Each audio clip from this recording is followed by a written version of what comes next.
Welcome to the Fantasy Incline Podcast. We're your hosts, Neco and Gino, and we have another special guest on the show today, the Gator Man himself, Joe Schnorberger. Introduce yourself. What's up, boys?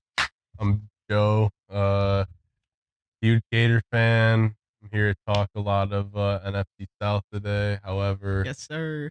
There are a few Gators in the NFC South that I would love to shout out. All right, let's get to it. So Joe goes to the University of Florida. So, big Gator fan. Happy to have him on. We will be talking about a Florida team today also. So that'll be fun. But we'll start with we'll go alphabetical here. So we'll start with the Atlanta Falcons, and we'll go like we normally do: quarterbacks to running backs to wide receivers to tight ends. And so Matt Ryan under the center for Atlanta. All right, Matt Ryan. He's always gonna be a quarterback that's gonna be sticking around the top 10. He just has crazy weapons with like Julio Jones and an upcoming guy like Calvin Ridley too. You know what I'm saying? And now the addition of Todd Gurley and the whole entire line is just they're growing and they've invested a lot of draft capital in them. So I think Matt Ryan's still in for a really good year, even though he's like around 37, 38 years old.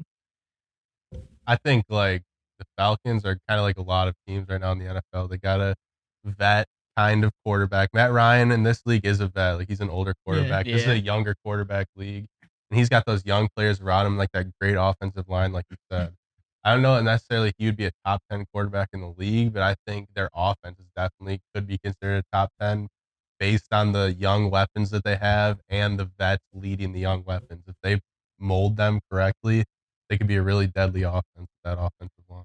Yeah, I think Matt Ryan is definitely going to do a lot better this year than he has in previous years. But like the last 2 years, he kind of took a little down from what he usually is, but still putting up pretty good numbers. After that choke against the Patriots. Yeah. Yep. That did something to his mental a little bit, I think. 28-3, boys. 28-3.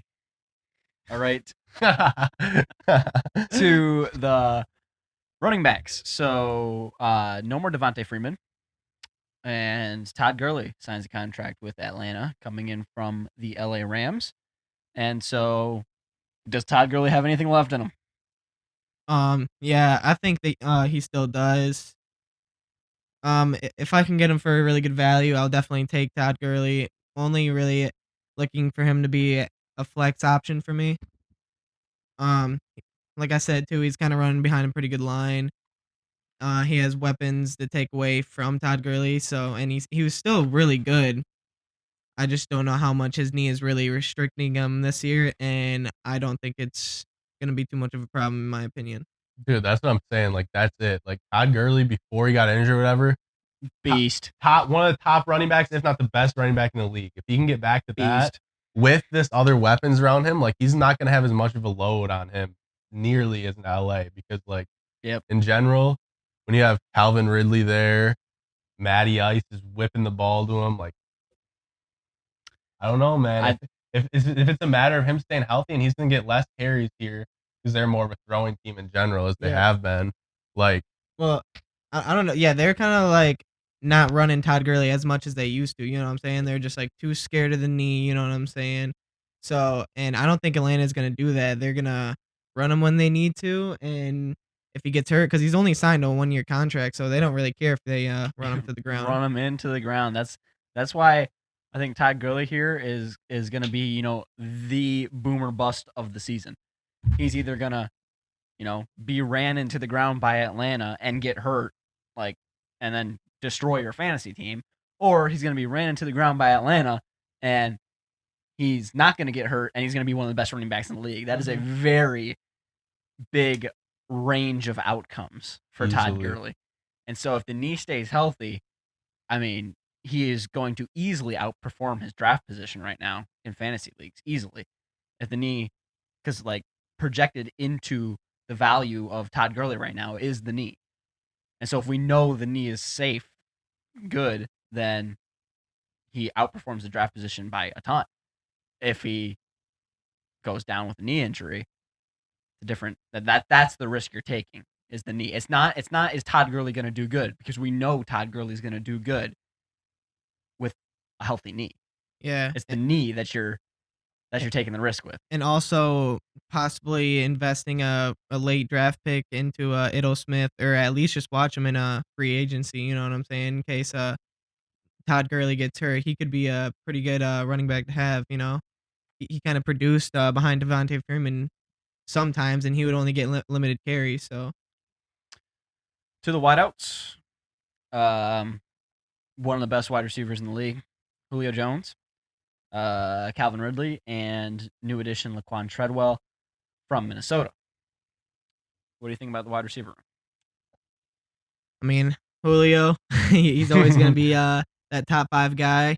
And it's crazy because the last couple of years, he just hasn't been getting touchdowns. Yep. Just wait until he gets his touchdown volume, and he'll probably be a for sure top 2 guy. Julio Jones without touchdowns is just a statistical anomaly. Like, if you just get, a year that just happens where you don't get a lot of touchdowns. That's not going to happen every single time. There's not like a determining factor of Julio not getting touchdowns. Like, it's just that he just kind of didn't, out of pure luck. Yeah. And with all of his seasons, you give him like 4 or 5 touchdowns in each season, like that's a lot more points, you know what I mean? Added on in for each week, that could possibly get you some game winners, you know. If he regresses up towards the average in amount of touchdowns, then the amount of yards he's going to get is going to stay, elite. And so if he just has the average amount of touchdowns, that's an elite wide receiver. And with adding the target, Calvin Ridley, like we were talking about the running game with Todd Gurley, like more load management, he's not going to necessarily be a super hard main focus, because you're going to have those other lethal targets out there with him. Yeah. And speaking of other lethal targets, is Hayden Hurst a lethal target? What they do to get him? Didn't they trade like a second or? I have no idea what they traded, but they got him out of Baltimore because obviously Baltimore has Mark Andrews. But Hayden Hurst could be a breakout tight end this year, and I think it's all gonna be contingent on who gets the share of the load in Atlanta. So is it gonna be like, Julio Jones is getting every target, or does Calvin Ridley like emerge as like a wide receiver 1B in Atlanta? Then maybe Hayden Hurst doesn't get the amount that he needs to do good. But if they're spreading the ball around and everyone's getting, somewhat equal touches, I think Hayden Hurst is going to outperform his tight end draft position by a lot. Yeah, he's probably just going to be a tight end that's going to be drafted late anyways, So if you believe in Matt Ryan distributing the ball to, like, really everybody, you know what I'm saying? Take your pick on Hayden Hurst. So, all right. We'll move on to the Carolina Panthers, the trash dump that is the Carolina Panthers. Except for one guy. There is one guy that is on the top of every single draft board, and we're going to skip the quarterback just for now to talk about him. Christian McCaffrey. Yeah, he's just about going 1 in just about every draft. He was a beast. That's honestly just all you can say. Is all around just the number 1, like, all-purpose player. Like, easily. He's a receiver. He's a back. He plays in the slot so much and gets targeted. Like, if you're playing PPR especially, that makes it even better for you. There might be a little bit of a hot take here, but Chris McCaffrey might have the most receptions on the Carolina Panthers, including wide receivers. Maybe, yeah. I don't know. Honestly, I see DJ Moore getting a lot more volume this year. So, well, okay. So here's the thing with DJ Moore. Well, I guess we'll move on to the wide receivers right there. Here's the thing with DJ Moore. He has behind him Robbie Anderson and then some no names. DJ Moore is going to get the number 1 corner on him all of the time, and in his division, stellar defenses. Yeah, that is true. He's probably not going to get it number 1 corner all the time, because sometimes number 1 corners just stay on one side of the field. So, and with Teddy Bridgewater, his main thing in New Orleans was to throw the mid ball, which I'm not going to say he's not going to throw the deep ball, because he's obviously an NFL quarterback, you know what I'm saying? But and that DJ Moore's number one routes that he was getting hit on was a slant. So I don't know. I see a lot of increase in DJ Moore with Teddy Bridgewater coming to the team because he's a lot better than Kyler Allen too. For We'll sure. nickel and dime him down the field, and Yep. then run him a little bit with Christian McCaffrey, have him come out the back. Mm-hmm. Yes, sir. So Teddy Bridgewater, we've made the full circle back around to the quarterback. Teddy Bridgewater is the new QB in Carolina since Cam Newton has yet to find a home as That's of just this recording. ridiculous. I don't even know what to say about that. And behind Teddy Bridgewater is Will Greer. You might remember out of West Virginia. So And Florida, and originally Florida, and then, until he took steroids and then transferred to West Virginia, but originally Florida. Joe always wants to throw that out there. Hey, that's okay though. That's okay though. When we move I do on, want to legalize steroids in sports, so I agree with you, Will Greer. But we will move on when we move on to the last team in this division. I will be making a few shout outs to a certain university also. But Teddy Bridgewater, does he do better than Cam Newton, fantasy wise? Oh, Cam Newton was like a top 7, top 5 fantasy. I don't think that's Teddy Bridgewater's window where he's gonna be. You know what I'm saying? So I mean, he's mobile. kinda.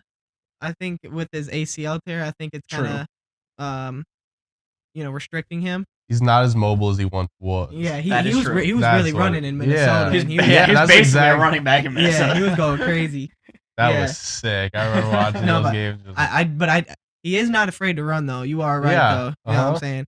So I just think he's gonna be a guy who's gonna be picked up in the back end of QBs, probably around the 16th through 20th. You know what I'm saying? Possibly even later than that. And he's gonna make you happy because he's got so many weapons around with the Panthers on offense that I don't see how they're not gonna perform. You know what I'm saying? He's just gonna get his points. You know. he's gonna get his point. He'll be a fairly middle of the pack. Mm-hmm. I'll think, because a lot of their load will go to Christian McCaffrey, and like they're gonna throw the ball to him, and he'll get good points there, and those like little mid kind of range passes that you're saying. Maybe he'll get a few deep ball touchdowns. Like he's a guy. If you don't feel comfortable with your number one quarterback going against a good defense, and the Panthers are playing like a crap defense, I would Yeah. feel comfortable with The Teddy only Bridgewater problem I coming can in. see there though is in the red zone if they just give it to McCaffrey. That's true. But I've seen a lot with McCaffrey, and I mean, obviously not with Teddy because we haven't really Yeah. seen that. But when they get into the red zone, if they're not on the 5-yard line or something, or inside the 5-yard line, then they'll do some sort of like, shotgun kind of check down type thing to where Yeah. he could possibly get the passing touchdown, but it still goes to Chris. It's basically a handoff. It's just Yeah. it's just a passing touchdown. Kind of like a swing out. Yeah. I feel you. I've seen those. And it kind of also, that kind of depends on how much trust they're willing to give Teddy Bridgewater, because think of Cam Newton. He was there long ass time, and like they loved him there. Like he could do. It's just how short of leash will they have Bridgewater on in the red zone? Because if they're just going to give the ball to McCaffrey, that could really hurt him touchdown wise. And I don't think they're gonna do that because that's really not how their offense is really even played. You know what I'm saying? Like he's always involved in the passing game. Like that's how much of a threat he is. Yeah, I'm just saying. Like if they're in the red zone like that, if you're throwing to your running back, it could be more of like a swing out or something like that, and get blockers out on the edge. Yeah.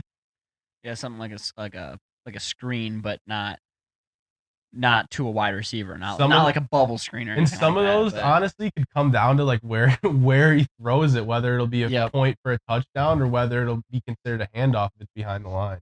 Yeah, if you're visualizing this right now, we're talking about like little swing passes where the running back basically backs up while It's running almost to the like side. a running back bubble screen. Yes, he backs up while running to the side and then gains momentum before the quarterback just dumps the ball to him over his shoulder, just catches it and goes like basically a handoff. Mhm. But it's almost not even a forward pass. Sometimes it'll literally depend on where he throws it at the line. Yep.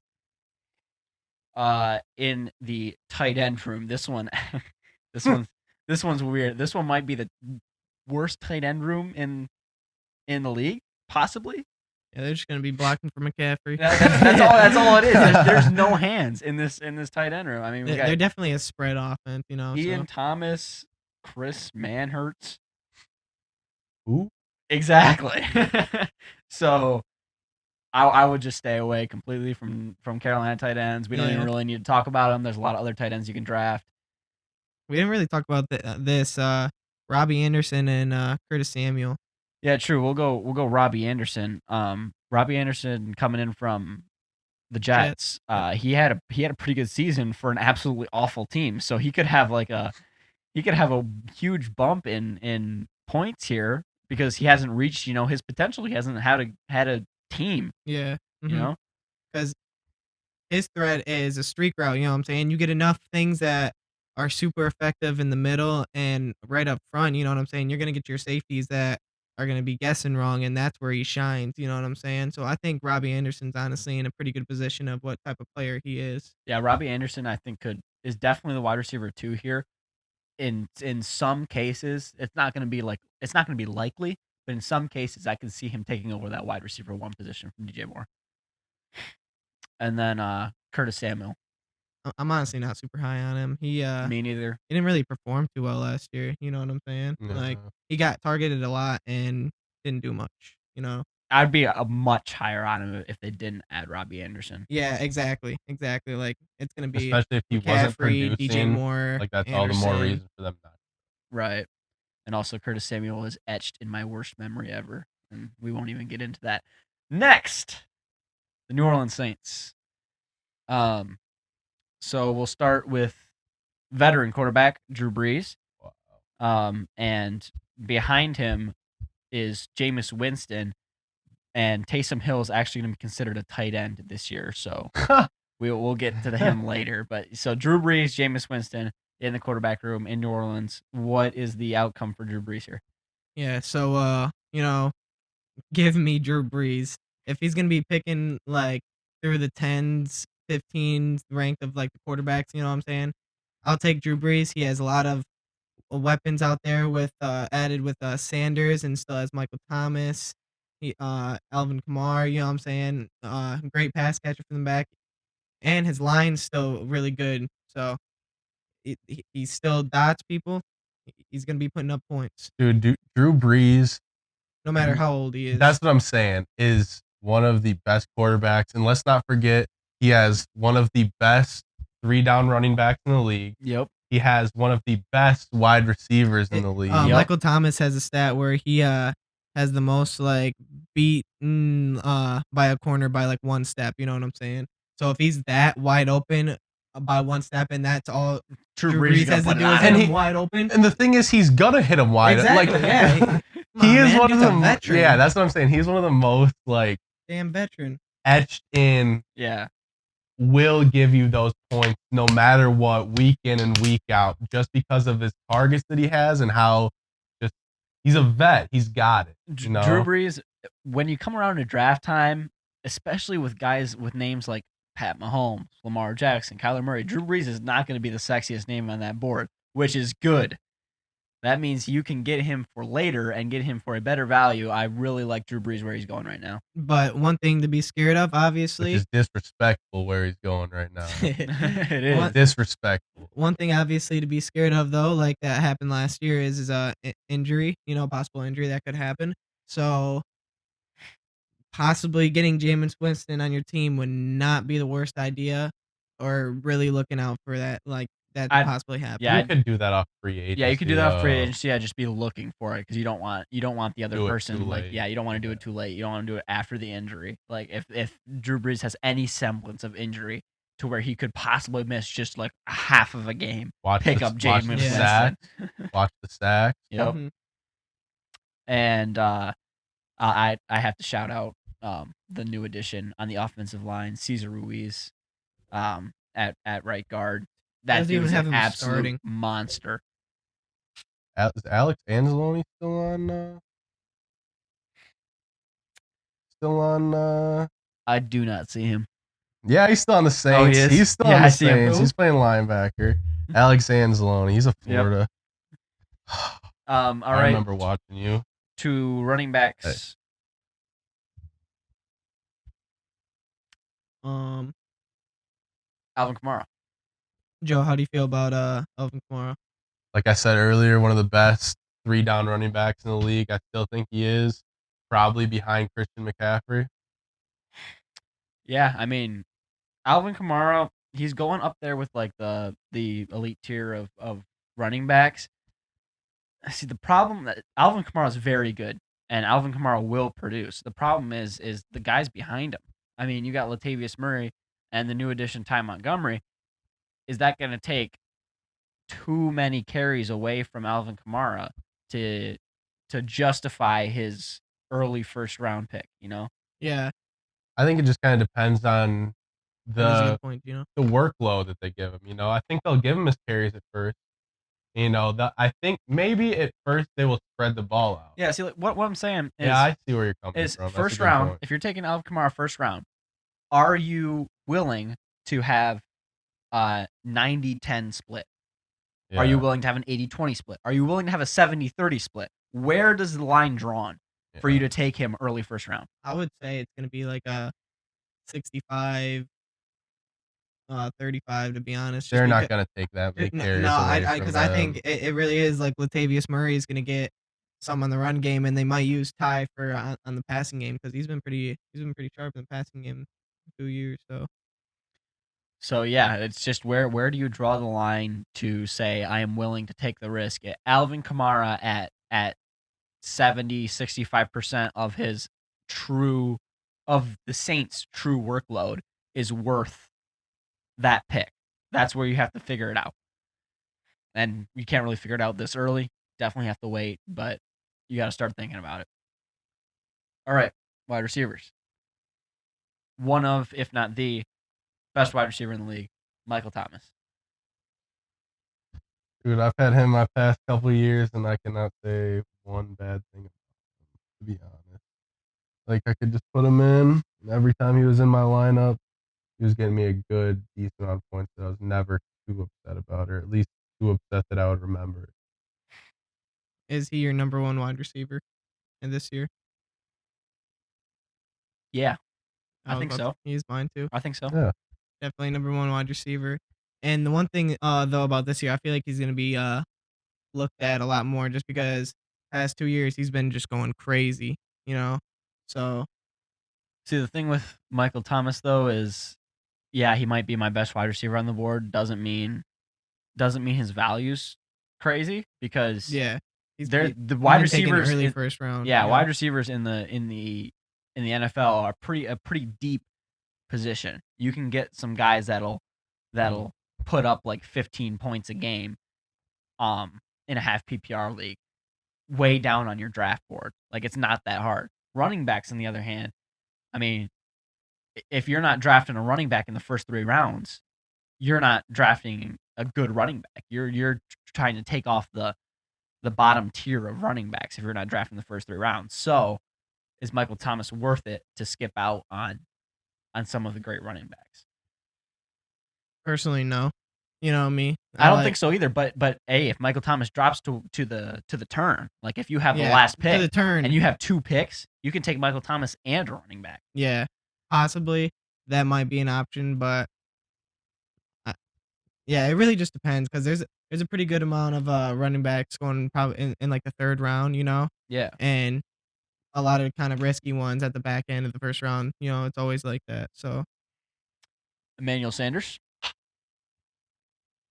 out of San Fran. They got him from San Fran. You know, I'm gonna like Emmanuel Sanders. What was the other quarterbacks that he was playing with? He played with Peyton Manning for a while in Denver. Mm-hmm. He played with Jimmy Garoppolo in San Fran last year. Yeah, he was playing pretty good. That's a big difference. Yeah, I was not comparing the two. That's what I was laughing. I was not comparing the two. He's always been putting up a pretty good amount of points though, and now he's gonna be sitting with Drew Brees as the wide receiver 2 on the team. I think that just tells you right there that's gonna be a nice wide receiver to pick up. You know, another good target for Drew Brees. The top 2 targets are Michael Thomas, Alvin Kamara, maybe Jared Cook. Yeah. Who's next? Or it could be Emmanuel Sanders. So, and a deadly offense like that. Speaking of Jared Cook, tight end room, Jared Cook, Josh Hill, and newly listed fantasy tight end Taysom Hill, the Swiss Army knife of the NFL. So let's start with Jared Cook. How do you think Jared Cook does this year? He always put up a pretty good amount of points in Oakland with Derek Carr. Went to New Orleans, and he finished as like a top 5 tight end this year. Yeah, something like that. Definitely would feel safe with Jared Cook. Now, is he a guy that I'm gonna jump for? No, I'm probably not gonna jump for, like I say, any tight end. Yeah, because tight ends are pretty deep this year too. But I do believe he's gonna be putting up a good amount of points and a safe tight end to pick up to be starting every week. You could honestly say that about a lot of the players on the Saints starting lineup, to be honest. Yeah, I mean, definitely Kamar, Drew, Thomas. Pretty safe options. Do you think Taysom Hill has? Well, first of all, do you think Taysom Hill has any fantasy relevance at all? Yeah. Dude, they threw him in the offense all the time. He was playing wide receiver. Isn't he going to be playing tight end like you said? Well, he's listed as a tight end. He plays wildcat sometimes. So like it just really, he's a player you're gonna have to look throughout the season, like see how often he is being played on the field. Second question: does Taysom Hill eat into the workload of anyone else on this team? Maybe. Let's just say if Taysom Hill gets a touchdown, there's gonna be many more people mad than happy. Yeah, that's true. Yeah, that would just kind of just take away a lot more of the touches between like all of them. You know what I'm saying? It's not one single person either because he doesn't play one single position. Yeah, exactly. All right, to the team that I'm repping today. If you're watching on YouTube, you can see that. Tampa Bay Buccaneers.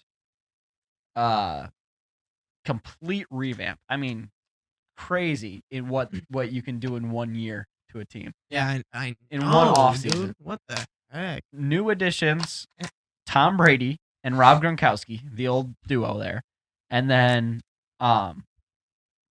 that's about it for. Actually, no, sorry. Tristan Wirfs. Sorry, skill position. I was going skill positions. Keyshawn Vaughn was the running back they drafted out of Vanderbilt, and then yes, they did first round drafted Tristan Wirfs out of Iowa, what has been considered to be one of the best tackles in the country. So, an absolute rehaul of Tampa Bay. What do you think goes down? You want me to start with Tom Brady? Yeah, we'll start with the GOAT. All right, Tom Brady, he has his weapons all around. Even Ronald Jones has one of the best pass backs in the league. That's just perfect for someone who likes to dump it off. Tom Brady, who definitely doesn't want to get hit at 40 plus. Yeah. So Mike Evans, Chris Godwin's probably going to be his best friend, being in the slot. Offensive line is pretty good. I would say better than average. So I think Tom Brady's going to be a pretty good quarterback pickup, and he's going late just like Drew Brees too. So his ADP is very good. Yeah, and he's in the past couple of years. Dude, he's another kind of vet quarterback that you just can't bet against. Tom Brady, maybe not the GOAT quarterback in my eyes, but definitely one of the best winners in sports ever. 100% knows how to, in my eyes. knows how to win. He's gonna make the passes to a stack all around receiving core. Like, you just can't bet against a vet quarterback with good targets like that. And 6 rings. Yeah. So Tom Brady right now, I mean, he's obviously not, for fantasy purposes, he's not gonna be, your top tier quarterback, like up near the Kyler Murray's, the Russell Wilson's type thing. But as of where he's going right now, as of his ADP right now, I think he's a steal. Yeah, he's a guy you can see putting up like 15 plus each week. You know what I'm saying? Easy. Like a safe quarterback guy. And easily can have a bomb of a game that can be more than that. Yeah, easily, especially with the targets he has. So what might hold him back from having such a great game, like 1 week where he goes off for like 45 points, this Tampa Bay defense is crazy. And so if at any point Tom Brady, takes the lead by 28 points by 4 touchdowns. Well, there goes the volume because I think the defense is holding them. So say they're playing a really bad team and it looks like a really good matchup. I think this Tampa Bay defense holds them to 0-0 points, and then Tom Brady doesn't have to, I don't think they're going to end up in that many shootouts, is what I'm saying, to where he can bust out for 40 points. Yeah. But he's going to be consistent. Very. And like you were saying, too, if their defense is, you know what I'm saying, not letting them put up much points and they just want to run out the clock, well, I feel like Keyshawn Vaughn is going to get more volume than Ronald Jones at that point. You know what I'm saying? He's probably the better runner coming out. Yeah, so running backs, I mean, we've got Ronald Jones and Keyshawn Vaughn. It kind of sucks for fantasy purposes, to be honest, because Ronald Jones, without Keyshawn Vaughn there, was in for a year. But now with Keyshawn Vaughn there, we don't really know the split of workload because obviously Keyshawn's a rookie. So we don't know what the distribution is going to be with them. How they're getting the ball, when they're getting the ball, like in game situations, how much they're getting the ball, all that kind of stuff. So they say Keyshawn Vaughn is a better pass blocker than Ronald Jones. I have seen his pass blocking highlights. They're pretty good. Really? Yeah. And they say Ronald Jones isn't the best the past couple of years at pass blocking. You know what I'm saying? So in moments where they think like he's just gonna be the more of the fake guy, you know what I'm saying, which is just gonna be in there more often than Ronald Jones. So and that's why taking Keyshawn Vaughn might be pretty good late rounds. Might be getting more might be the back that starts over Ronald Jones, but these guys should definitely be drafted. Yeah. Like we're not. These guys are going to put up points. It's not like you're taking a shot in the dark. It's not like you're taking a late round flyer. And it's really these aren't late round flyers. Yeah. They're just guys that you're going to take a little bit later in the draft that have like a 50-50 potential. Who's gonna boom? You know what I'm saying? You're really you're looking at who's gonna go crazy out of these two guys, and you're taking your bet. So, all right, wide receivers. Another 2 wide receivers in this wide receiver room that are going very high on draft boards. Chris Godwin, Mike Evans. Who does better? I think Chris Godwin. Like I've said before, he's in the slot, and Tom Brady loves throwing to the slot. So I think I don't know. I just think he's gonna get a lot of touches more than Mike Evans will, because like Gino was saying, he's gonna be guarded by the number 1 corners too. So it's probably gonna be a little bit harder for him to get open than Chris Godwin. Yeah, especially Chris Godwin in the slot. If they cut him in and have him get those matchups with the linebackers, Tom Brady's going to exploit that and easily throw the ball down to him. For sure. Although, I do see a lot of resemblance with Mike Evans and Julian Edelman. So, if that type of wide receiver that Tom Brady wants to throw to, like he did with Julian Edelman, then that might mean that Mike Evans could get a little more volume than Chris Godwin. Although I do think that Chris Godwin's going to get more touchdowns. And so... Oh, yeah. Dude, that's going to go crazy. So I think Chris Godwin has the better fantasy year, but there is a possibility that Mike Evans has more volume than Chris Godwin does. And Tom Brady can put it up there, you know what I'm saying? And Mike Evans has one of the best hands in the whole entire league. Yes, sir. So that's going to be really fun to watch. Exactly. And that's why Chris Godwin isn't like, they're both not even far from each other. You know what I'm saying? Exactly like I was saying. Mike Evans, best hands in the league. Julian Edelman, close to best hands in the league. I mean, you saw what he did in the Super Bowl. Tight end room. So this one is crowded. This one's crowded, boys. Let's go. Cameron Brate, O.J. Howard, and the reunite of Rob Gronkowski. Let's go. So, Gronk spike. I just got to ask, are they running a 2 tight end offense? Like, I hope they are. I don't That know. would kind of be sick. Dude, that would be deadly. Dude, they've got 3 tight ends that could honestly run this 2 tight end offense. When Cameron Brate and O.J. Howard were both in Tampa Bay with Jameis Winston at quarterback, they ran a 2 tight end offense a lot of the time with O.J. Howard and Cameron Brate. And Cameron Brate ended up getting most of the volume in that set. And so, I don't know. One of these guys is going to have to sit on the sidelines. They might put one of these guys out at wideout, to be honest with you. because they've got Chris Godwin, Mike Evans, and then one of these guys at wideout, and then yeah, and then a 2 tight ends set with that.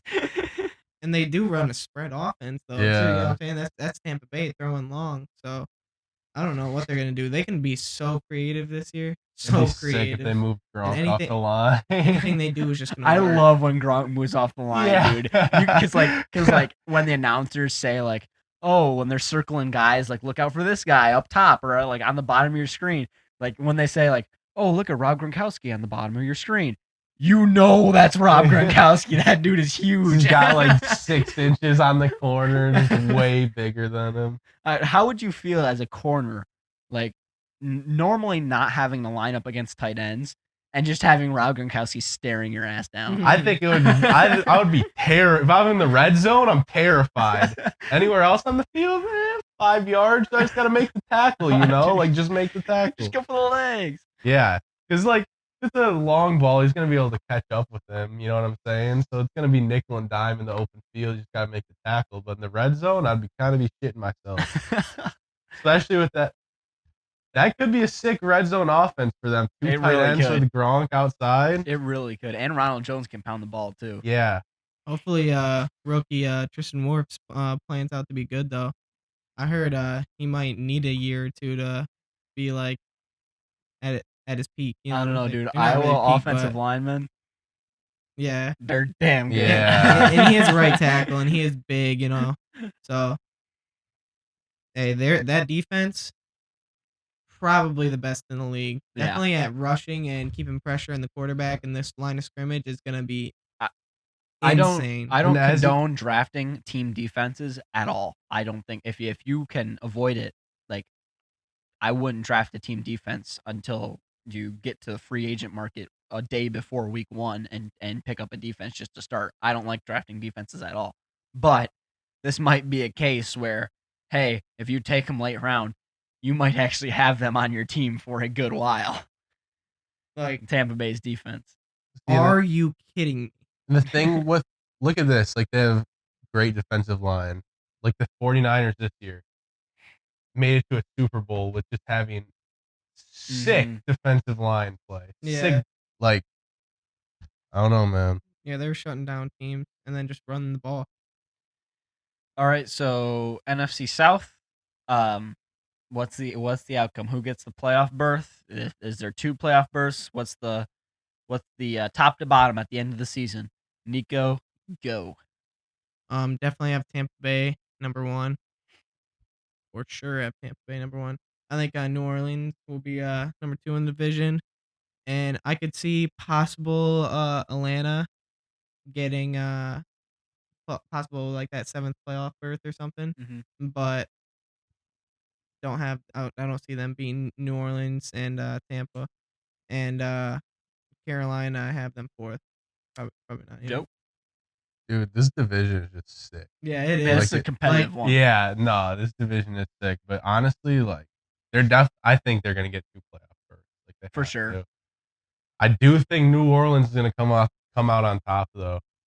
I did say not to bet against Brady. He's one of the best winners ever. But new setting. Hey, but Brady, best winners ever. That's normally like playoff Brady is much different than regular season Brady. So yeah. You know what I'm saying? It's just like new setting, new people, new coach. That is true. You don't know how he is. Both the teams are stacked. I'm gonna say that. Like both of them are really good teams, and both of them easily have a shot where easy playoff, maybe Super Bowl. Both teams. But I still think New Orleans is gonna be on top, followed by Tampa Bay. And to back up your argument a little bit, I think that with how you said, okay, new team, new, setting in Tampa Bay with a bunch of new guys, they play New Orleans week 1. Yeah. And so if they lose that game, that's a big knock on Tampa Bay to try and win this division because that's a win for New Orleans. That's a loss for Tampa Bay. See, and I didn't know that was week 1 either because part of my argument was what I was going to say with how close they're going to be is that I bet they're going to split that series 1-1, which they still easily could split it because if Tampa Bay gets hot. But I think the fact that that's week 1, that gives a huge advantage to New Orleans to get the edge on Tampa Bay. I do think Tampa Bay is going to win this division. But there is a very good chance that New Orleans does win it, or this could actually be a tie. Like they could have the same record. Depends on the split. Yeah, You it know what I'm saying? depends on the games against each other Yeah. and the games in division Yeah. with the other teams. Week it- one, I wouldn't overreact week one though. If Tampa Bay doesn't do very good and your fantasy guys aren't producing, like Chris Godwin doesn't produce week one or something like that, they are facing New Orleans. That is a very, very good football team. I wouldn't overreact week one. It's a new team, all that kind of stuff. I do think Tampa Bay pulls it off. New Orleans gets the playoff berth. I think Atlanta does better than I think Atlanta like challenges for a playoff berth. Like they're up there, like maybe like the first wild card team, like not to make it. And then I don't think Carolina has the greatest year, and I think they come in fourth in this division. But this is a competitive one, man. Any of these teams could get a playoff berth. I don't think any of these teams can win the division. Like I don't think Carolina can win this division. I don't really think Atlanta can win this division. But I think any of these four teams can go to the playoffs. Atlanta, you were just talking about how the games could be decided by the teams they split. Not necessarily, well, obviously it'll come down to huge head-to-head Tampa Bay versus Saints. But beating Atlanta can be two big games for both of those teams. Those will be tall tasks for both of those teams to beat that good Atlanta team. All right. Well, that was fun. There's the NFC South for you. We'll see if the Super Bowl champion comes out of this division, because it very well could. Easily. I would say this might be the division that has the highest chance for a Super Bowl winner to come out of here, because I mean, some of the other divisions have, better Super Bowl contenders, but that's their only one. Yeah. Mm-hmm. Like the NFC East, like the Cowboys could possibly win the Super Bowl, but who really else could? Yeah, So yeah, this is a division to watch. Division that could possibly get 3 teams in the playoff. Also, these are gonna be fun games to watch all season. Yep, too. and these are actually the Saints and the Buccaneers games. I think might be the only type shootouts that Tom Brady ends up in, because I just think these offenses are too good for any defense. I think both offense just stacked all the way. Let's just say you want guys from this division. Actually, you probably want guys on your fantasy team from most of the teams in this division, so that when they play each other, they do better. Like they have the effect on each other to where, like, oh, if you have, Tom Brady and Michael Thomas, when they're facing each other, if there's something like a shootout or something like that where the offenses are trying to beat each other, basically, both Michael Thomas and Tom Brady are both going to have great games regardless of the game's outcome. Yep. So this is going to be a fun one, guys. This might be the best division to keep an eye on this year. All right, we're going to get into our next segment. We're going to talk about not necessarily just this year or just next year, but we're going to talk about players and their careers, kind of, and say, have they peaked or not?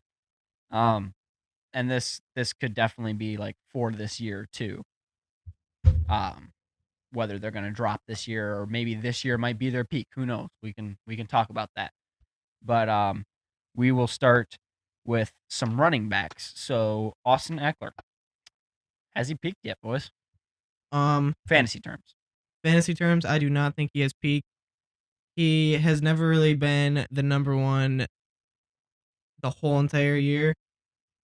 So I think finally with him being able to get this opportunity, he's just going to be able to boom and put up possibly the same amount of points that he's been putting up or better. So, I agree with Nick. It's kind of a workload thing for him. He's finally that number one back, the premier there, and he's just like going to get more carries. Hopefully, will translate into more points for him. Yeah, I think I agree with you guys. I don't think Austin Eckler's peaked yet, but that's only because of the workload. I think his like actual physical, like not physical ability, but his game has peaked. yeah. Like when he was playing with Melvin Gordon, and the whole Melvin Gordon holdout thing. That's when Austin Eckler went off. I think that was his peak. But for fantasy purposes, when he gets the ball more, when he doesn't have Melvin Gordon there, I think he'll peak then. So I don't think he's reached his peak fantasy purposes. Another running back, Derrick Henry. So he's had some crazy years. Yeah. And you kind of think like our team's going to know what the Titans are going to be doing this year. You know what I'm saying? Most of their offense was HB drive, HB drive, HB drive with Derrick Henry running right up the middle, you know? Yeah. Like are they gonna keep doing that, and our team's gonna be able to stop that now? Right. Like, and are they gonna put that much on Derrick Henry's back now and not let Tannehill sling it out to AJ Brown, Corey Davis, some of those other guys, you know?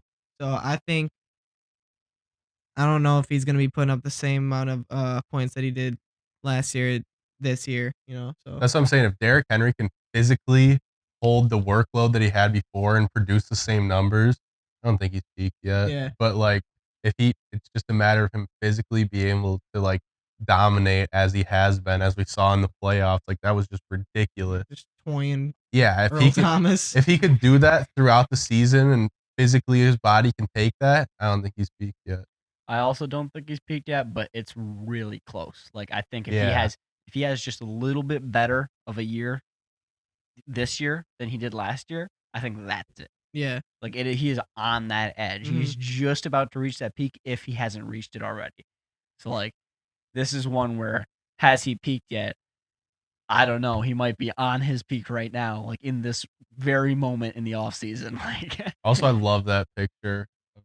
Who is he next to? Him and oh man, other Alabama. the other Alabama running back.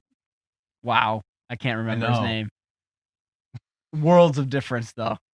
Worlds of difference. Mark Ingram. Yep, It was, yeah, him next to Mark Ingram. him next to Mark Ingram. That picture was so funny. Was that the coin toss? It was some coin toss. I think it Alabama, wasn't was. it?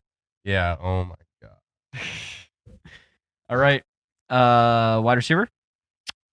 Kenny Galladay of the Detroit Lions. Has Kenny Galladay peaked yet? So a little bit of the same deal as Austin Eckler. So is he going on his third or fourth year? I think it's third year. Third year. Yeah, I think so third year. he was a rookie 2 years ago. He put up some pretty good numbers then. Next year had 8 games with Stafford, and they were doing really good. Had a lot of good connections, and then did pretty good with the backup quarterbacks too. But I don't feel like the same potential as he could with Matthew Stafford. So I think he is going to do. His potential is not peaked yet. I don't know that his potential hasn't peaked yet. It's just like, honestly, I feel like it's kind of a year-to-year thing with like the quarterback that he has behind him, throwing him the ball. You know, like you know what you're gonna get. He's gonna make the catches. He's gonna get the points. It's just a matter of what quarterbacks are behind him throwing the ball. Yeah, I was gonna speak to quarterbacks too. I think that Kenny Galladay, Kenny Galladay has peaked when Matthew Stafford I wouldn't say when Matthew Stafford peaks fantasy wise. When Matthew Stafford peaks And on His the top of ability his wise, game, yes. yeah, I will. When say Matthew that. Stafford peaks ability wise, not fantasy wise, Kenny Galladay peaks fantasy wise. That's kind of what I was getting at. And so it's basically, is Matthew Stafford going to produce? If yes, Kenny Galladay has not hit his peak. Kenny Galladay has a lot of fantasy points to get. Yep. In the Obviously years showing coming. that, yeah. If Matthew Stafford isn't on his game, or if he's hurt and they have a different quarterback in Detroit, then Kenny Galladay has definitely hit his peak. Unless he gets traded to a different team or something like that, Yep. fantasy wise. All right, Devontae Adams in Green Bay. Has Devontae Adams hit his peak? I think he has. Personally, he's been number one for quite a while, and I think Aaron Rodgers is on his down peak right now as a quarterback, and that offense really doesn't throw too much as the past couple of years when they had Devontae Adams. They're just kind of decreasing how much they pass because they used to be super heavy pass offense, but now with this new coach, he's kind of giving it more to the running backs. And if teams lock up Devontae Adams better, I think that he's not going to get as much receptions as he has the past couple of years. So And even with Jordan Love, he's still got to take time to get good, So I think he's kind of going on a down year until he gets traded or something. I agree with you. I think Not really down year. I shouldn't say that, but just not being like the crazy elite guy. Exactly. Like he's still top 4, top 3 wide receiver, but I think that same thing, but I think that speaks more to whole Green Bay as a whole. I think I'm not counting them out saying they're a bad team anymore, but it's definitely going to be more of a down season for Green Bay. They're not the best position for him. You know what I'm saying? Yeah, it's a team's getting at least Aaron Rodgers is getting older, and that's what their team is centered around. I think not at a time where they need to start panicking about it, but I think it'll still be like a down. The Green Bay is kind of at a slight downhill slant right now, and I think that kind of shows for all of the players in general. It will until they kind of recharge.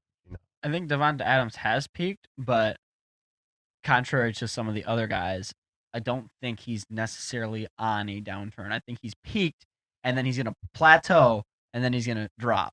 And that plateau is going to be, I mean, we're not saying this plateau is bad. This plateau is like he's going to stay at lower elite status as a wide receiver. I don't think he's going to go down until a little while. He's definitely going to go down at some point. I mean, everyone does. But as of right now, I think he's peaked, yes, but I don't think he's on the downturn yet. Alrighty, go on to tight ends. Yeah, one tight end. Mark Andrews.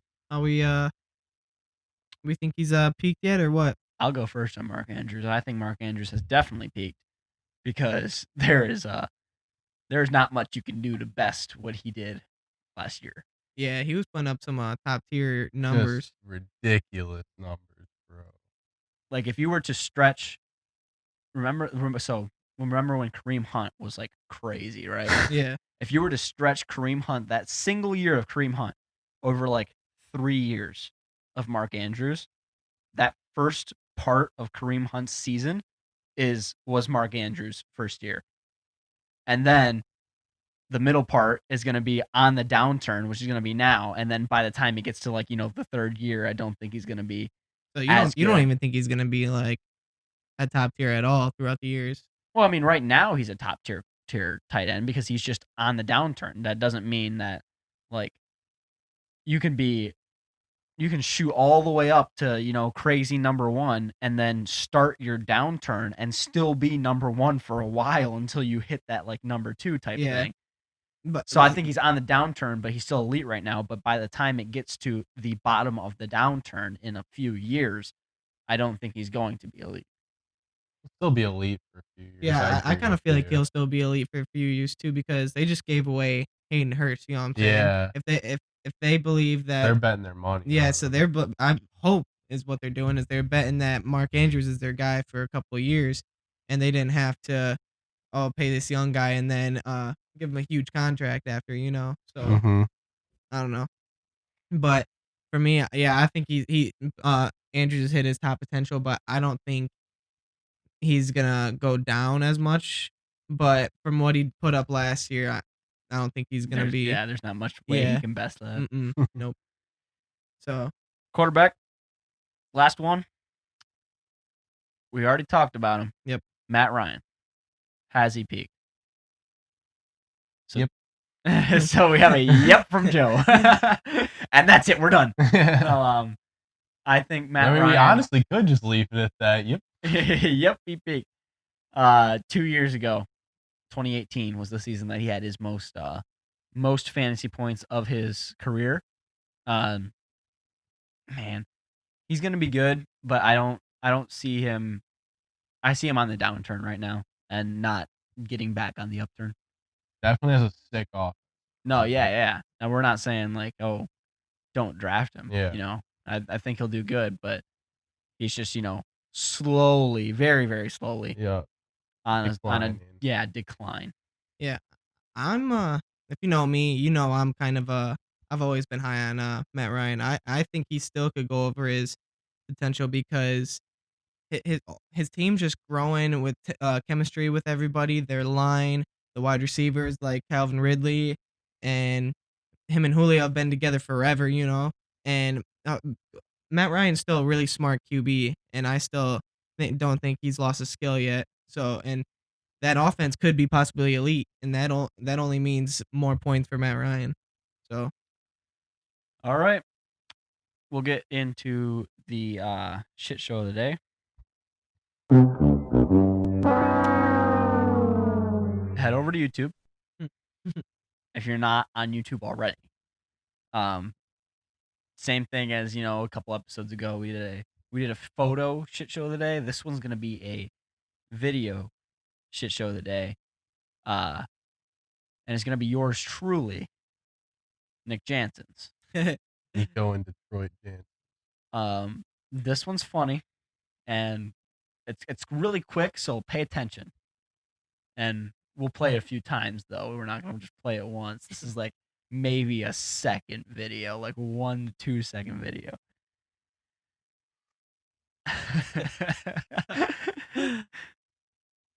Beautiful. I don't know how you're gonna do it. Oh, you're gonna have him like look it up or something. No, I'll put it right on the screen there on YouTube. Right here. You just saw it. It was that quick. So, thanks for listening to the Fantasy Incline Podcast. Thank you, Joe. Thank you, guys. It was a pleasure. Great time being on here. Good luck, Gator. Yes, sir. Go Gators. National championship coming up. Basically all I gotta say. Yeah, let me talk that bet real quick. Let me talk a little Gators football. So, one of our the bet with Evan Sub. one of our good friends, Evan Sub, made $100 bet with him that the Gators would be in a top 10. That's an easy lock. Gino, can you say anything about that? I think the Florida Gators will be in the top 10. Easy. Nico. They're getting everybody with being the first state passing that. That's not until a couple years. I think so. They've got a lot of good recruits. We're reloading. We basically have everyone back. Trask is projected to be the top SEC quarterback, possible Heisman candidate. I don't think Florida has a shot at the playoff. I don't think there's a shot. I think we have a shot at the playoff. I don't think we have. I think it's a pretty likely situation. If we get another New Year's Six Bowl, I'm gonna be pissed. We need to make the playoff. I think another New Year's Six Bowl is what's on the horizon for Florida. I mean, that's not bad. Like, we love the New Year's Six Bowl, bad. But we're on the rise. Like, we need to progress. Hey. Dan Mullins, shout out Dan Mullen. He'll probably never see this, but I love you, man. Like, I'm gonna make an absolutely feel me? an absolutely cold take. I think Florida will play their bowl game in Florida. Yeah, that's an extremely cold take. That's about a 99.9% chance. Actually, hey, the Orange Bowl is the national championship and played at Hard Rock again. We could see us at Hard Rock Part 2. Wait, what are the playoff bowls this year? Playoff bowl? Isn't the Rose Bowl playoff bowl this year? What? Rose Bowl? Rose Bowl and Sugar Bowl or Cotton Bowl? Cotton, I think. And then Cotton Bowl was this year, wasn't it? Maybe. I don't know. Rose Bowl, Sugar Bowl, Rose Bowl, and I know the Orange Bowl is the national championship being played at Hard Rock Stadium. I got kicked out. No, it's not. Yeah, it is. No, it's not. Yes, it is. Wait a minute. The national championship might be played at Hard Rock Stadium. It is, but I mean, it's not the Orange Bowl. It's not the Orange Bowl, but it is the Orange Bowl. I don't give a shit. I got kicked out of there. I'm going back. Hard Rock Stadium. He's adamant about this. We're winning the national championship this year. All right. The dogs just invaded the privacy. Incline. Go blue. I'm not Go gonna. Gators. Peace, everybody. Peace.